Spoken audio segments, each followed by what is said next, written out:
प्रियल, ये यहाँ पे सनी लेटा हुआ है ना, मेरा छोटा भाई। तुम पागल हो क्या? क्या सनी सनी लगा रखा है? तुम्हें पता है ना तुम्हारा भाई तुम्हें धोखा देके गया था, सारे के सारे पैसे लेके चला गया, ऊपर से मेरे साथ जिसने बदतमीजी की वो अलग। तुम्हें जब देखो सनी सनी सनी सनी हर बार। क्या है यार? और वो सनी कैसे हो सकता है? कोई भिखारी है वो तुम्हारा भाई, तो ऐश कर रहा होगा तुम्हारे पैसे पे कहीं। प्रियल, मैं मानता हूँ कि सनी ने गलत किया हमारे साथ, तुम्हारे साथ छेड़खानी भी करी है उसने, लेकिन इसका मतलब ये नहीं है कि अपने भाई के बारे में कुछ सोचूंगा नहीं मैं।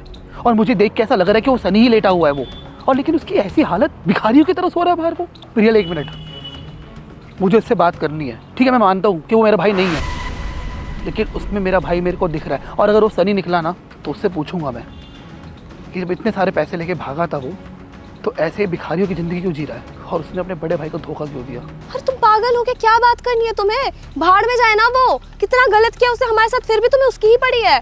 मुझे तो कभी कभी तुम्हारा समझ ही नहीं आता, और अगर वो भिखारी बन के जिया, वो मर जाए ना, तब भी मुझे कोई फर्क नहीं पड़ता। तुम चलो यहाँ से। एक मिनट, उससे बात करके आता हूँ मैं।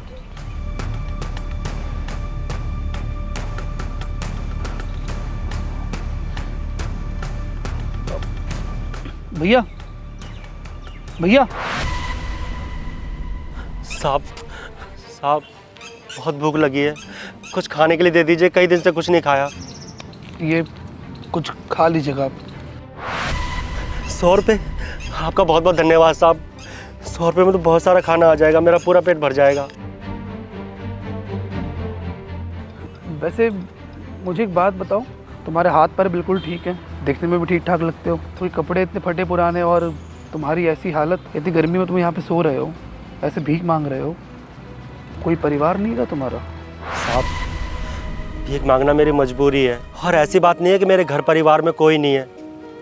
सब है मेरे घर में, भैया है, भाभी है, एक हंसता खेलता परिवार है मेरा। आपको पता है साहब, पहले ना मेरे भैया मुझसे बहुत प्यार करते थे, हम दोनों भाई एक दूसरे पर जान छिड़कते थे, बहुत हंसी खुशी रहते थे, घूमते थे, फिरते थे, मूवी देखते थे। फिर अचानक से एक दिन भैया की शादी हो गई। जो मेरी भाभी आई थी ना, वो पहले तो बहुत अच्छी थी, मुझसे बहुत प्यार करती थी, मेरी बहुत केयर करती थी, अच्छा अच्छा खाना बनाकर खिलाती थी।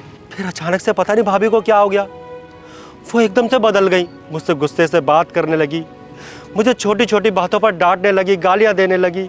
जब भी भैया काम पर चले जाते, वो मुझे ताने सुनाने लगी कि मैं पूरे दिन में घर में निठल्ला पड़ा रहता हूँ, अपने भैया की कमाई की फ्री की रोटियां तोड़ता हूँ, उन पर बोझ बन गया हूँ मैं।